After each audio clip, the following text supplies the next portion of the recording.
J'ai commencé par faire une hypocagne à Lille, au lycée Faidherbe, avant d'intégrer l'Institut d'études politiques de Lille également, où j'ai étudié différentes matières des sciences sociales, beaucoup de sciences politiques, beaucoup d'histoire, beaucoup d'économie, mais aussi beaucoup de sociologie. Et la sociologie, c'est ce qui m'a plu. Donc à l'origine, c'était une sociologie très générale que j'avais étudiée. Et par la suite, après Sciences Po Lille, j'ai eu envie de me former davantage en sociologie et d'intégrer un master de sociologie, toujours général, avec une petite touche particulière, parce que moi j'ai toujours beaucoup aimé les mathématiques et les matières scientifiques plus généralement. Et donc j'ai choisi de faire un master de sociologie quantitative. Donc c'était à Sciences Po Paris, dans lequel j'ai pu apprendre plein de techniques statistiques avancées qui m'ont beaucoup aidée par la suite. J'ai fait aussi dans le cadre de ce master de la sociologie de l'éducation et beaucoup de sociologie des inégalités sociales. Ça m'a énormément plu, j'étais dans un contexte aussi intellectuellement très intéressant, j'ai rencontré beaucoup de chercheurs passionnants qui avaient l'air d'apprécier beaucoup de faire de la recherche, donc j'ai moi-même essayé de continuer dans cette voie.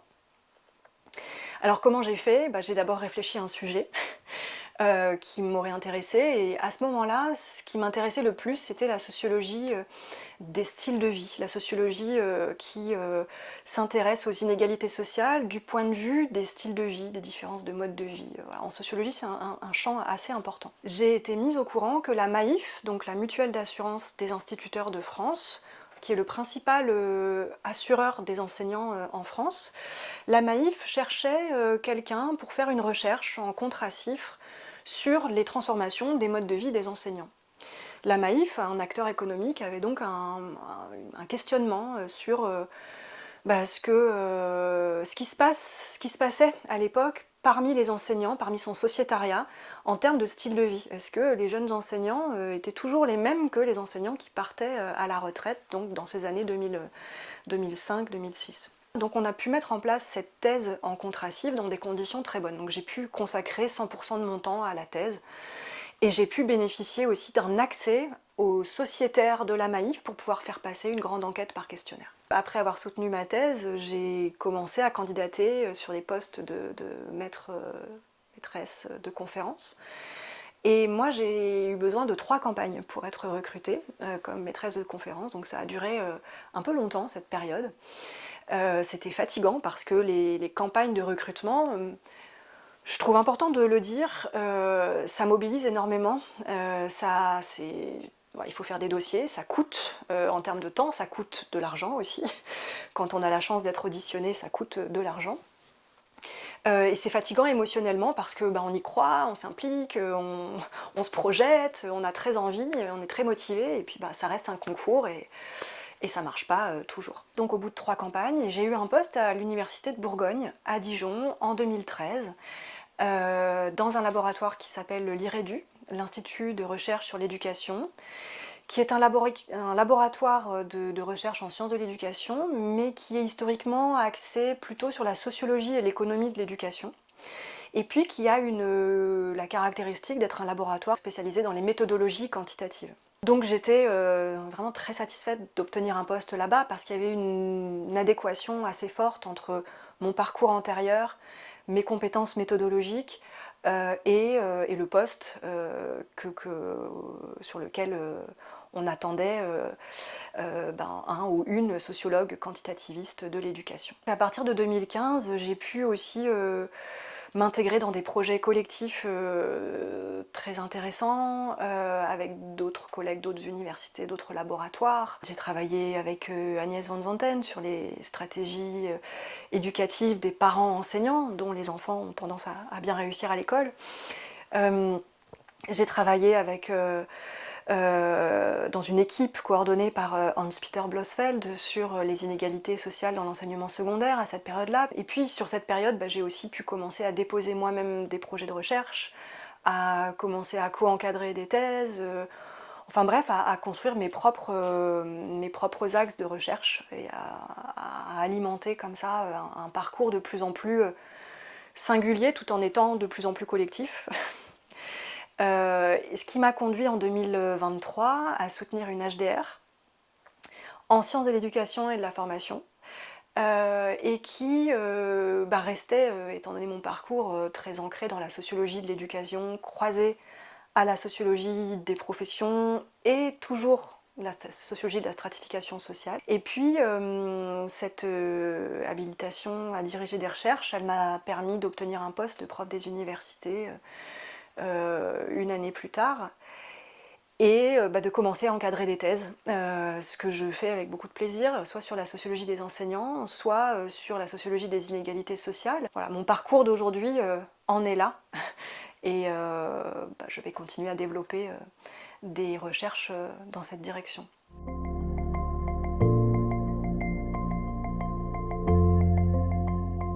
J'ai beaucoup apprécié la lecture des travaux de Max Weber, économie et société. Ce qui m'a beaucoup intéressée dans la conception weberienne des inégalités, c'est l'intérêt qu'il porte aux inégalités liées au style de vie et aux questions de prestige qui vont moduler les inégalités de revenus, pour le dire un petit peu rapidement et simplement. J'ai beaucoup apprécié lire les travaux de Pierre Bourdieu, qui sont eux-mêmes inspirés de Max Weber, donc on retrouve dans la sociologie de Bourdieu une partie de la sociologie weberienne, notamment dans tout ce qui est lié aux inégalités d'ordre symbolique. Encore une fois, les inégalités de prestige qui vont permettre de comprendre la façon dont la société s'organise en classes sociales, qui ne sont pas seulement liées à des inégalités de revenus, les riches et les pauvres, pour le dire rapidement, mais qui vont être aussi liées à des inégalités de prestige, avec des catégories sociales qui vont bénéficier d'un privilège de considération sociale, tandis que d'autres vont être beaucoup moins valorisées socialement. Donc dans les travaux de Bourdieu, il y a plusieurs Bourdieu, comme disent certains. Moi, ce sont surtout ces travaux sur la structure sociale, sur l'espace social qui m'ont intéressée. Donc j'ai beaucoup lu La Distinction. Je me suis beaucoup appuyée aussi dans ma thèse sur son article sur les 3 états du capital culturel, puisque c'était vraiment une dimension structurante, le capital culturel, dans mes travaux de thèse sur les enseignants. Weber, Bourdieu, et puis un sociologue des classes sociales qui est Maurice Halbwachs. Maurice Halbwachs aide à penser lui aussi la façon dont les styles de vie, les types de consommation notamment, qu'est-ce qu'on dépense avec l'argent qu'on gagne, et comment ces types de consommation vont là aussi dessiner les contours de groupes sociaux distincts et inégaux. J'avais besoin de pouvoir étudier dans ma thèse ce qui faisait groupe, voire classe, au sens de classe sociale, entre les enseignants dans les années 70. Est-ce que c'était certaines pratiques culturelles, certains styles de vie, certains rapports à l'engagement social, et ce qui fait groupe sur la période récente entre des générations d'enseignants différentes, toujours en termes de mode de consommation, de style de vie, de pratiques culturelles, de type d'engagement, etc. Et puis de mesurer ce qui a changé entre ce qui fait groupe pour les uns et ce qui fait groupe pour les autres aujourd'hui. J'ai aussi lu avec beaucoup d'intérêt des travaux de sociologues qui ont pensé la structure sociale, mais un peu différemment, et sur une période plus récente. La période des années 60-70 en sociologie, c'est une période très particulière. Ce sont, sur le plan économique, les 30 Glorieuses, l'État-providence se déploie, il y a énormément de nouveaux métiers qui apparaissent, il y a des groupes professionnels nouveaux qui apparaissent dans la société. Les enseignants ne sont pas un groupe professionnel nouveau, mais dans les années 60-70, ils explosent au même titre que les effectifs scolaires. Donc leur démographie, leur sociodémographie change énormément. Donc il y a des auteurs qui sont intéressés à ça et que j'ai lu avec beaucoup d'intérêt, et je pense en particulier à La Seconde Révolution française, le livre d'Henri Mandras, ou au livre qui s'intitule Les Aventuriers du quotidien de Catherine Bidou. J'ai aussi lu avec énormément d'intérêt les travaux de Jacques et Mona Ozouf, les travaux de Paul Gerbaud, les travaux de Guy Vincent, un peu plus récemment les travaux de Jean-Michel Chapouli. Dans tous ces travaux, avec une dimension historique très forte, on va trouver des éléments clés sur la manière dont les enseignants vivaient à la fin du 19e siècle, voire antérieurement, au début du 19e siècle, et puis plus récemment, au 20e siècle. Les travaux d'Antoine Pro, bien sûr. Et puis, plus récemment, il y a d'autres sociologues qui se sont aussi intéressés sous un autre prisme qui était celui plutôt de la sociologie du travail enseignant, mais qui, en travaillant sur le travail enseignant, ont abordé les modes de vie, les styles de vie des enseignants. Je pense aux travaux d'Anne Barrère, je pense aux travaux de Marlène Cacquot sur les femmes professeurs, je pense aux travaux d'Agnès Van Zanten et Patrick Rioux sur les jeunes enseignants au début des années 2000. Et j'allais oublier de citer le livre Le déclin de l'institution de François Dubé, qui aussi, dans le cadre de mes travaux de thèse, et puis même un petit peu plus tard, m'a aidé aussi à poser socio-historiquement cette idée de changement dans les identités enseignantes dans le temps.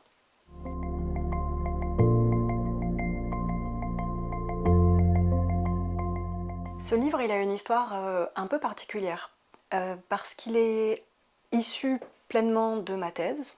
Comme je l'ai dit, j'étais en contrat-cifre avec la Maïf, et ça a représenté pour moi le grand avantage de pouvoir réaliser une enquête par questionnaire sur un échantillon de mémoire de 9000 de leurs sociétaires. J'ai eu 3000 réponses. Ma thèse poursuivait un questionnement sur les inégalités intergénérationnelles, qui est moins présent dans les mondes enseignants. Dans les mondes enseignants, le questionnement central est plutôt celui de l'hétérogénéité des groupes professionnels enseignants.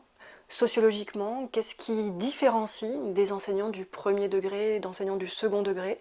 Alors pourquoi le questionnement est différent? Pourquoi les mondes enseignants, c'est pas la publication sous forme d'ouvrage de ma thèse? Je vais faire une réponse vraiment à laquelle je tiens. Je pense qu'il faut être honnête sur tout ce qu'on peut traverser comme jeune chercheur, comme étape. Donc j'ai soutenu ma thèse en 2010, j'ai enchaîné, j'ai eu des post-dater, j'ai eu des post-doc, j'ai eu un post en 2013, donc 3 ans après. Et comme je l'ai dit, cette période, elle était intense. Tout ça fait que quand je discute avec la responsable de collection aux Presses universitaires de France qui me proposait d'écrire un ouvrage, Agnès Van Zanten, et qu'on s'accorde sur la publication d'un ouvrage issu de ma thèse, les temps ont un peu changé. Quand j'entame ce processus intellectuel de rédaction d'ouvrage, je ne suis pas tout à fait la même que quand j'ai rédigé la thèse. Et j'ai d'autres préoccupations, d'autres problématiques. Donc peut-être pour le dire un peu honnêtement, j'ai pas envie de publier exactement ma thèse, j'ai envie d'en faire autre chose. J'ai commencé vraiment à me concentrer sérieusement sur la rédaction de l'ouvrage, je pense aux alentours de 2013-2014. C'est une période en termes de politique éducative pour les enseignants où il se passe énormément de choses. C'est d'abord la présidence de Nicolas Sarkozy avec des coupures de postes et donc des conséquences en termes de non-renouvellement, des départs à la retraite, etc. C'est ensuite l'arrivée de la gauche. Il y a une volonté de recruter davantage d'enseignants. Il y a aussi une volonté de faire des politiques éducatives qui soient rassembleuses, plus égalisatrices, etc. Ce qui va m'intéresser, c'est qu'il y a la publication en 2013 du premier référentiel métier des enseignants. Dans la lecture de ce référentiel, c'est qu'il est question d'établir une communauté éducative. Il est question d'établir également une culture commune entre les enseignants. Donc cette question de communauté éducative, de culture commune, elle me pose question et j'en fais vraiment l'entrée dans l'ouvrage. Je me dis, en fait c'est ça que j'ai envie d'explorer dans l'ouvrage. Qu'est-ce que cette culture commune, elle signifie dans le contexte des années 2010 ? C'est à cette question-là que je réponds avec les matériaux de thèse que j'ai présentés précédemment.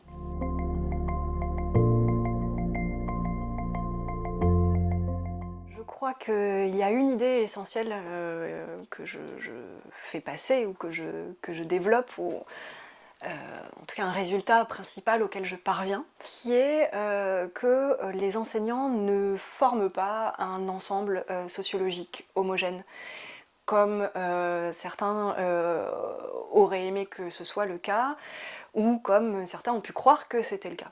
Les années 2000 et 2010, surtout 2010, en matière de sociologie des enseignants, sont des périodes de transformation très très fortes. Il y a eu plusieurs réformes, notamment de la formation, qui sont allées dans le sens inverse de réformes antérieures, qui, elles, allaient dans le sens d'une homogénéisation plus grande des enseignants. Il y a eu des tendances fortement convergentes du point de vue des statuts professionnels, du point de vue de leurs revenus, du point de vue de leur niveau d'études, du point de vue du type d'études réalisées, du point de vue des institutions de formation à travers lesquelles les unes et les autres sont passées, et puis du point de vue sociologique de leur mode de vie, de leurs conditions de vie, de leur sociabilité.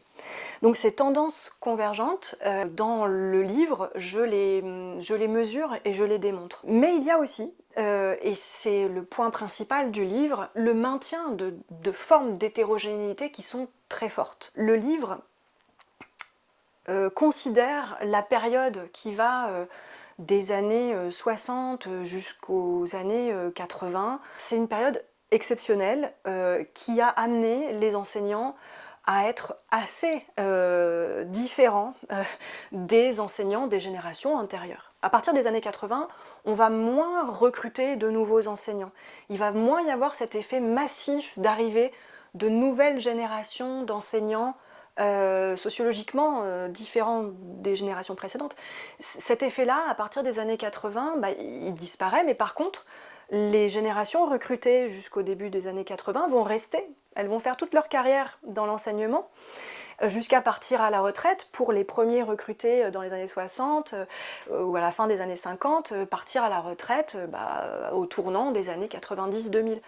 Donc c'est à partir des années 2010 qu'on va voir changer la démographie et la sociologie des enseignants. Et on va voir revenir l'hétérogénéité de façon assez saillante. Et dans l'ouvrage, moi je dis que cette hétérogénéité, elle n'a jamais vraiment disparu. Jamais les instituteurs n'ont été équivalents aux agrégés. Même en devenant professeurs des écoles, les professeurs des écoles n'ont jamais été sociologiquement les semblables des enseignants agrégés. Et je crois que ce serait une erreur de le penser, une erreur sociologique, alors qu'on a pu lire dans différents ouvrages qu'on avait, à partir des années 90, à la faveur de la création des IUFM, de l'augmentation du niveau d'études des professeurs des écoles, etc., une uniformisation croissante des statuts, et qu'on avait un continuum d'enseignants de la maternelle jusqu'à la terminale. Voilà, c'est pas sociologiquement vrai.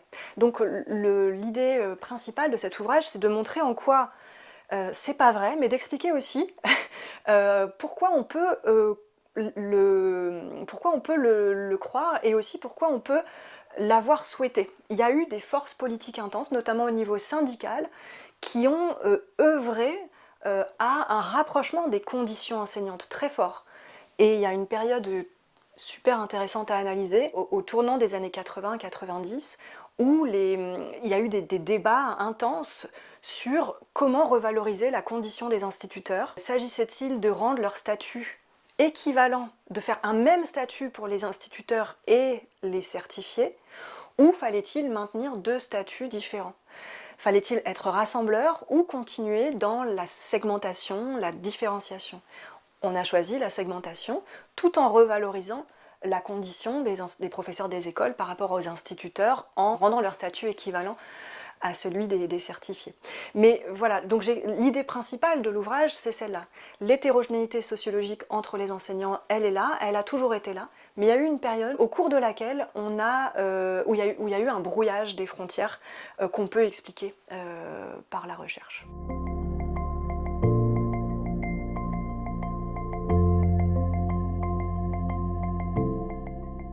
C'est pour moi une question qui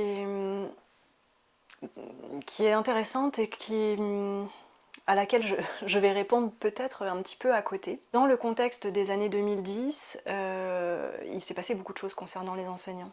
Et comme je l'ai dit, cet ouvrage publié en 2017, c'était il n'y a pas si longtemps que ça, par certains aspects, notamment du point de vue des politiques éducatives, est déjà trop ancien. C'est-à-dire qu'il faudrait déjà revoir la manière dont le champ politique a changé de discours vis-à-vis des enseignants. Depuis quelques années, peut-être pas exactement 2017, mais les années qui ont suivi, le discours politique relatif aux enseignants et les projets politiques formés par rapport aux enseignants vont clairement dans le sens d'une différenciation, d'une spécialisation des enseignants, pour le dire avec mes termes, d'une hétérogénéisation des conditions enseignantes croissantes. C'est vraiment un autre discours aujourd'hui qu'on entend, et qui est très visible dans les réformes en cours, qui ont été nombreuses ces dernières années, et je le vois d'autant plus que j'enseigne dans une INSPE.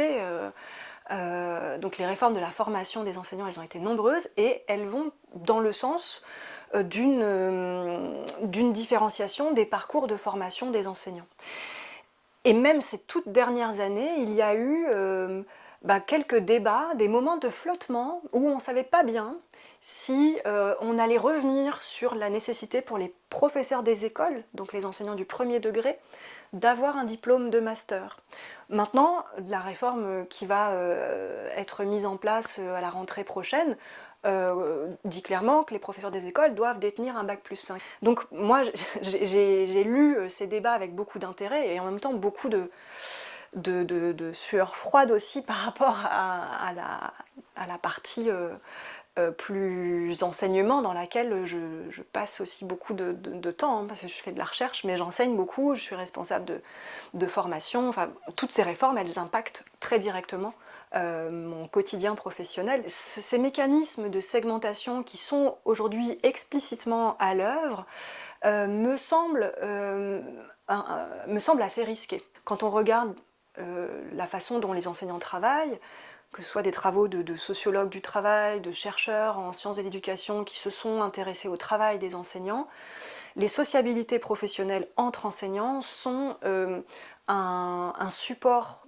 très important pour bien vivre le métier, pour se former un peu continuellement au cours de sa carrière. Les sociabilités professionnelles sont importantes entre les enseignants. Tout ce qui va dans le sens d'une spécialisation trop forte des statuts, des conditions, tout ce qui va dans le sens d'une différenciation très grande des corps enseignants fragilise ces solidarités professionnelles, ces sociabilités professionnelles qui, au quotidien pour les enseignants, dans l'état actuel du système éducatif, sont une ressource essentielle. Les enseignants qui écouteront peut-être cette vidéo et qui enseignent dans des écoles où ils n'ont pas le soutien de leurs collègues, ou dans des collèges et des lycées où ils ne trouvent pas de sociabilité affinitaire pour pouvoir s'investir dans des projets, pour pouvoir obtenir de l'aide dans la construction de leurs cours, etc.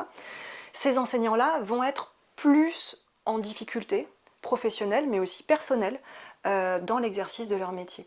Donc moi, je crois vraiment qu'il faut avoir une vigilance très grande sur les effets associés à cette parcellisation des corps enseignants. À un moment donné, ça va poser des problèmes qui sont des problèmes vraiment démocratiques, parce que si les enseignants ne trouvent pas de solidarité professionnelle entre eux, s'ils ne peuvent pas continuer à former un groupe professionnel autonome qui se sent bien dans sa professionnalité, s'ils ne trouvent pas ça, ça va avoir des effets rebonds sur les élèves. On sait que les élèves tirent profit d'avoir en face d'eux des enseignants qui se sentent bien au travail. Et donc les solidarités professionnelles, elles en font partie. Donc si on veut collectivement pouvoir continuer à proposer une école qui marche, ou qui n'aille pas plus loin qu'elle ne le va déjà dans le sens d'un accroissement des inégalités, je pense qu'il faut vraiment veiller à ne pas trop différencier les statuts enseignants et à continuer de travailler à l'établissement de valeurs communes. On sait qu'il y a une différence terminologique entre les communautés et les sociétés. Les communautés, elles partagent des valeurs, elles sont rassemblées autour d'éléments de sens commun. Les sociétés, elles sont beaucoup plus contractualisées, elles sont constituées d'entités qui sont plus indépendantes les unes par rapport aux autres. Et forcément un petit peu plus fragiles. Donc je pense que si on veut avoir une école forte, il faut veiller à ce que les solidarités entre enseignants soient elles-mêmes fortes.